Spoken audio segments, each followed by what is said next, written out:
Ito nga pala yung solar setup na atin naayusin at ginawan natin ng leftover battery na 102H 24 volts dahil papalitan na lahat ng mga battery dito dahil sira na at hindi na gumagana. At kitang kita naman sa controller mga master at talagang halos hindi na nagcha-charge yung battery at hindi na rin nila mapaandar itong inverter nila na 2 kilowatts dahil ayaw na talaga mag-charge nung battery. Kaya naman ang gagawin natin ay ayusin natin tong setup nila.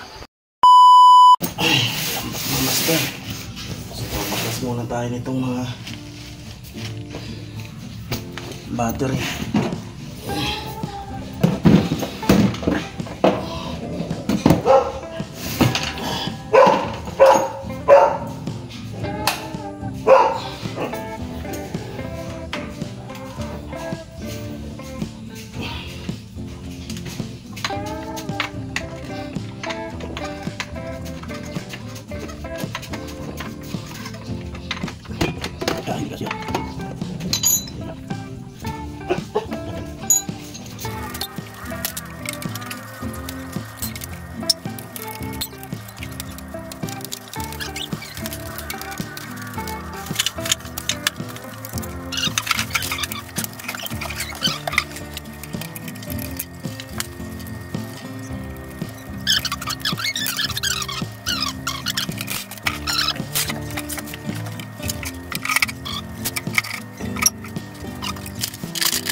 kailangan muna ma-purchase to bago gamitin ng gusto.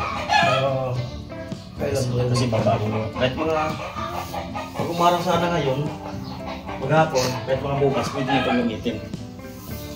Kasi para full charge talaga yung battery. Araw gabi o yan? Basta ako full charge, hindi tag-ulan. Hindi ko lang.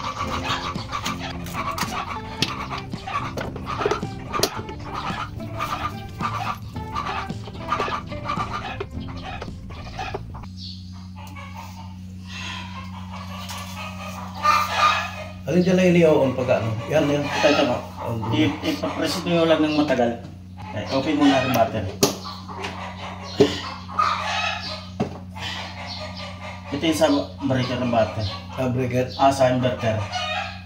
Sa inverter. Ito yung sa 220. Ito kahit hindi na ito galawin. Yan. Matagal lang kasi siya mag-ano eh. Kailangan tatagalan mo para mag-on siya. Kasi hintay mo siya umantumunog. Dati isang ganun mo lang eh. Under siya eh. Ayan, pag tumigil na siya sa area ko yung yung 220. Yan mga master, tapos na tayo mag-install ng battery. Siyempre inayos natin yung mga wiring at medyo parang pansit nung tinanggal natin yung ibang mga abubot at saka yung pinalitan natin yung battery. Ay yung battery ng mga lead acid. Ayan. Saka gel type. So yun, hindi ka pwede oh. So ang pinalit natin battery mga master ay 24 volts na 102Ah. Ayan, battery life PO4 32,700. Tapos yung kanyang inverter mga master ay 2 kilowatts. Tapos dinagdagan natin ng mga safety device. Tsaka this is PD para sa kidlat.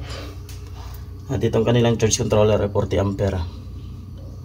So yan. So yung kanilang solar panel sa taas ay nasa 800 watts. So panama lang po dito sa kanilang mga appliances na refrigerator at saka mga ilaw, TV.